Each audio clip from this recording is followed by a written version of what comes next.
bismillaahi raxmaani raxiim galab wanaagsan halkani waa xogbaahiyaha ciyaaraha barnaamijkeena galabta waxaynu ku falanqeyn doonaa isku aadka horyaalka Premier League ee xilli ciyaareedka cusub ee 2021-2022 oo maanta la soo saaray waxaynu hal u eegi doonaa kulamada furitaanka horyaalka iyo kooxaha waaweyn ee Premier League kulamadooda ugu horeeya kooxaha ay wajahayaan sidoo kale barnaamijka maanta waxaynu ku soo qaadan doonaa natiijadii kulamadii shalay la ciyaaray ee Euro 2020 waxaana ka marnaan doonin wararkii ugu dambeeyay ee suuqa kala iibsiga ciyaartooyda fadlan haddii aad ku cusub tahay channelka subscribe saar haddii ay muuqaaladeena ku cajabiyeen fadlan like saar like waxa ay naga caawinaysaa in video-gu uu gaaro dad badan mahadsanidin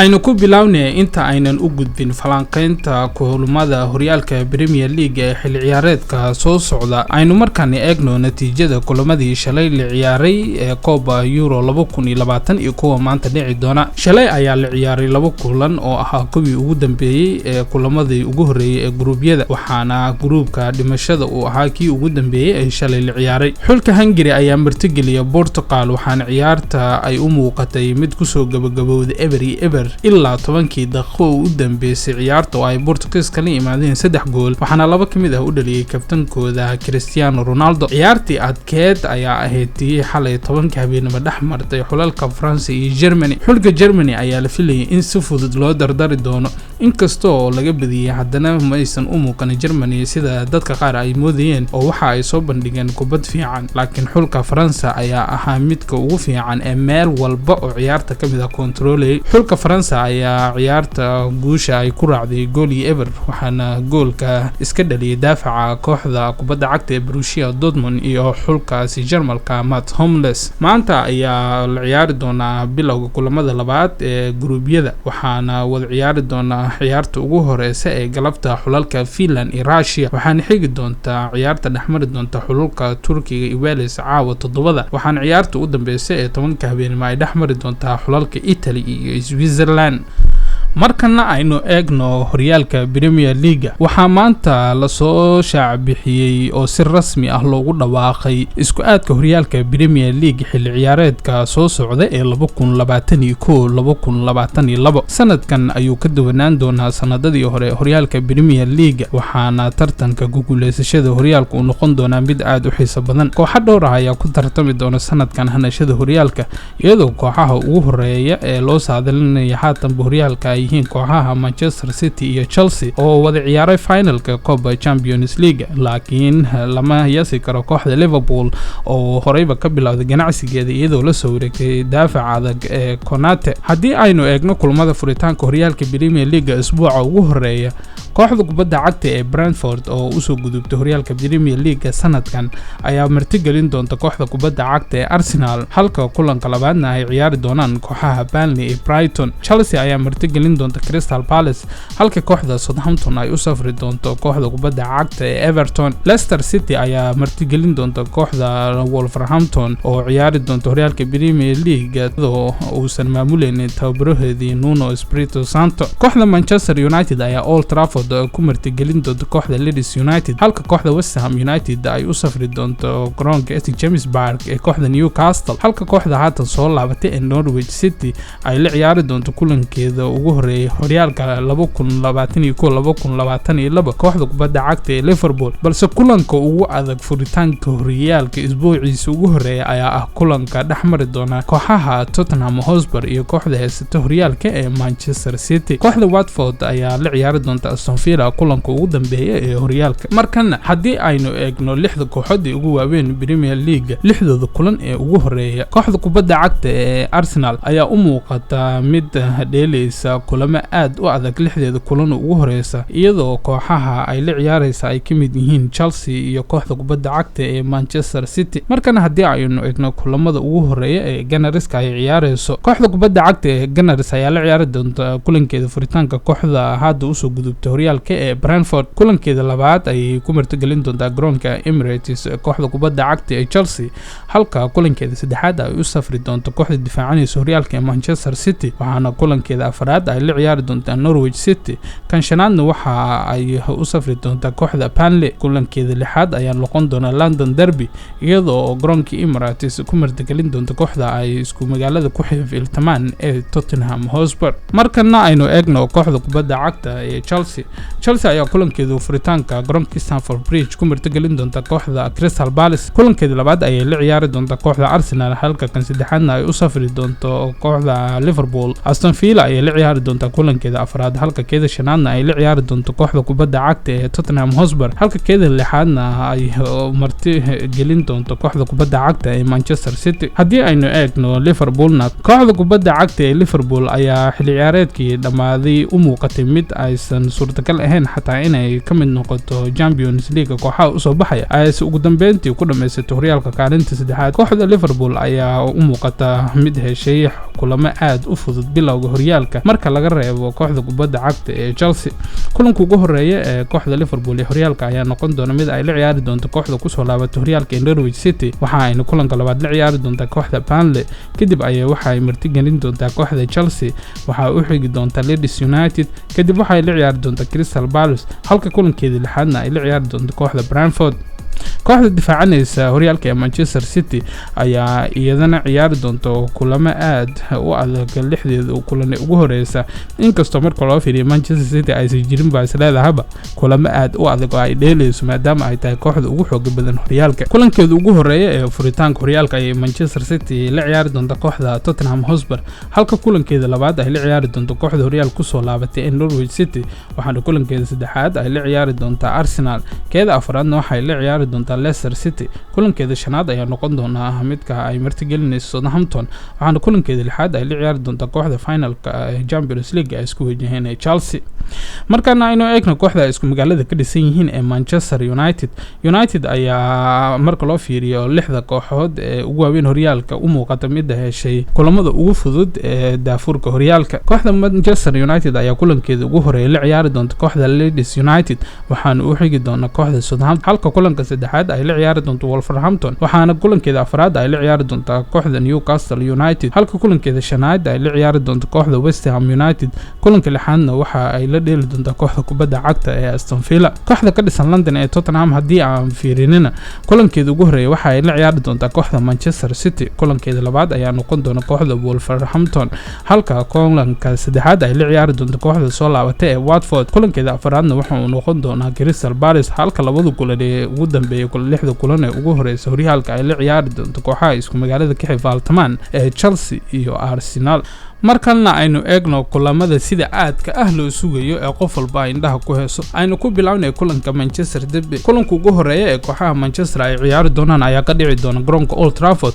waxaana la dheeli doonaa 6 bisha November. kulanka labaad ayaa la aadi doonaa kooxda Manchester City garoonkeeda Etihad Stadium, waxaana ay dhici doontaa bisha March 5teeda. kooxda kubadda cagta ee Liverpool ayaa kulankeeda ugu horeeya martigelin doonta kooxda Manchester City 2 bisha October, halka kulanka labaadna ay ciyaari doonaan 9 Abriil. Manchester United ayaa Liverpool la ciyaari doonta kulankeeda ugu horeeya October 23deeda, halka kulanka labaadna ay ciyaari doonaan March 19keeda.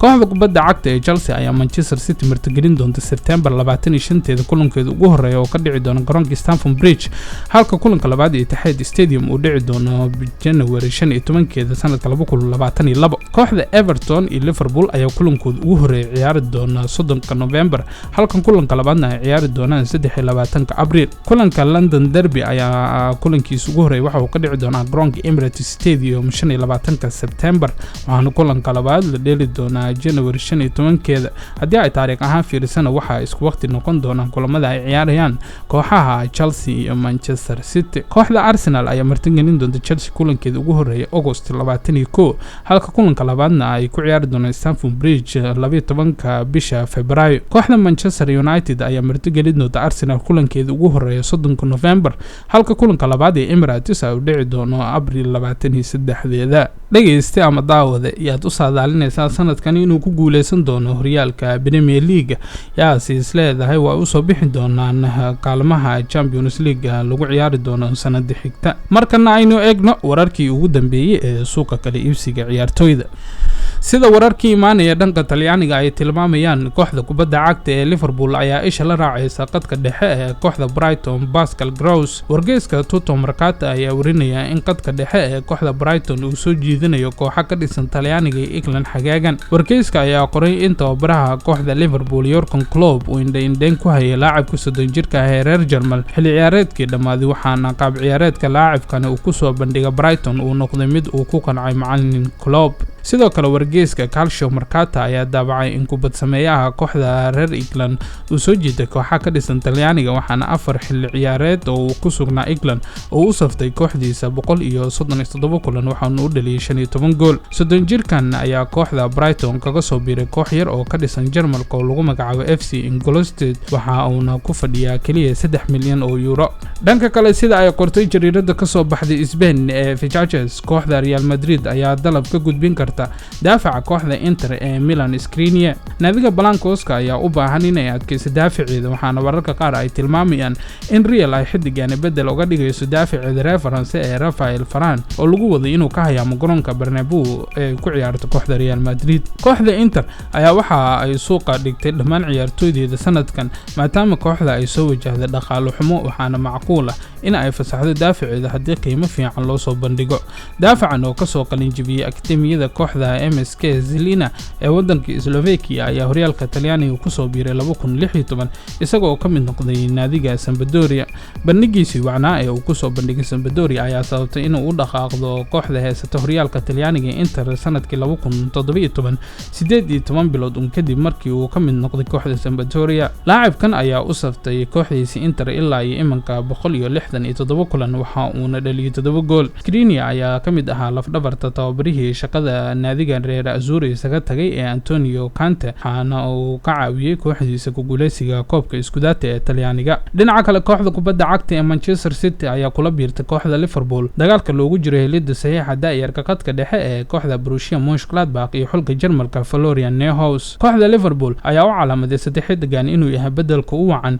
ee laacibkii ka hayaamay kooxdooda xilli ciyaareedkan ee Gini Wijnaldum, balse sida ay qortay AS ka soo baxday Spain, waxaa dagaalka haatan dhinac ka soo gashay kooxda heysata horyaalka Premier League ee Manchester City. 24 jirkan ayaa xilli ciyaareed wacan ku qaatay kooxdiisa sanadkan isagoo ku lug lahaa 16 gool. Neuhaus ayaa kooxdiisa u saftay 45 kun xilli ciyaareedkan, waxaana xulka Jarmalka uu matalay 6 jeer. wadahadalada Liverpool ay ku doonayso xidigan ayaa meel dhex maraya, waxaana haatan wararku sheegayaan in doonista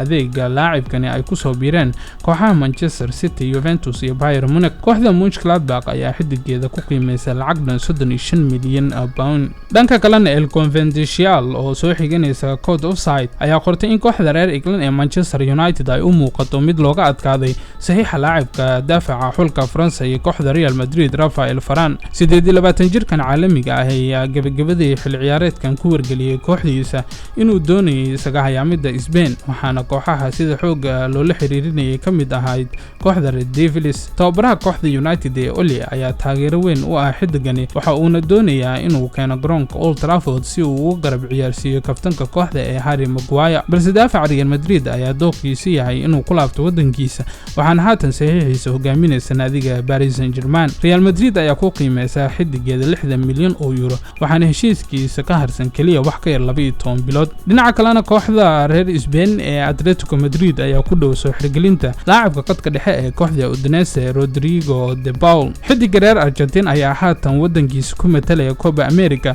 waxaana adeegiisa in muddo ah lala xiriirinayay kooxda Atletico Madrid, waxaana haatan wararkii ugu dambeeyay ay tilmaamayaan in labada naadi ay ka heshiiyeen lacagta lagula wareegayo xidigani. tababare Simeone ayaa in muddo ah qiimeyn ku waday ninka ay isku wadanka yihiin, waxaana ugu dambeyn ay ku midoobi doonaan garoonka Wanda Metropolitano ee caasimadda Spain. tababaraha cusub ee kooxda Inter Milan Simone Inzaghi ayaa kooxdiisa ka dalbaday in ay mar kale la midoobeeyaan weeraryahanka kooxda Lazio ee Luis Alberto. Macalinka Inter ayaa ka walwalsan xaaladda xidigooda xulka Denmark Christian Eriksen oo xanuun dhanka wadnaha uu soo wajahay ciyaartii furitaanka xulkiisa ay ciyaareen Euro 2020. Macalinka reer Talyaani ayaa qaba in xidiga Lazio la keeno San Siro si uu bedel ugu noqdo Eriksen haddii ay suurtageli weyso inuu sii wato xirfadiisa kubadda cagta. Luis Alberto ayaa doonayay in mar kale uu macalinkiisa ka hoos ciyaaro, balse waxaa heshiiska hor istaagi kara baa la leeyahay madaxweynaha kooxda Lazio Claudio Lotito.